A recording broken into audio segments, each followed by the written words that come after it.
El lunes es un día emocionante para el barrio del Cañamelar. En la parroquia de Santa María del Mar tiene lugar un acto íntimo, que es la procesión del recogimiento que lleva a cabo la Hermandad de la Flagelación. Durante el recorrido se hacen estaciones donde se leen fragmentos de la memoria recogida de la beata Ana Catalina, donde describe la flagelación del Señor con bastante crudeza.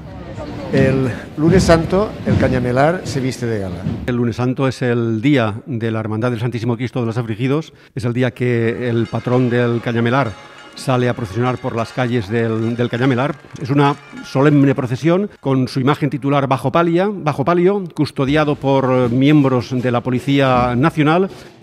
En la iglesia de Nuestra Señora de los Ángeles, la Real Hermandad de Jesús con la Cruz procesiona junto a su imagen, pero no lo hacen solos, les acompaña el Cristo de Sant Bult y los miembros de la Hermandad de Nuestra Señora del Rocío. Al mismo tiempo, hay que ir hacia la iglesia de Cristo Redentor de San Rafael, donde la Hermandad de María Santísima de las Angustias celebra la procesión de la Solidaridad.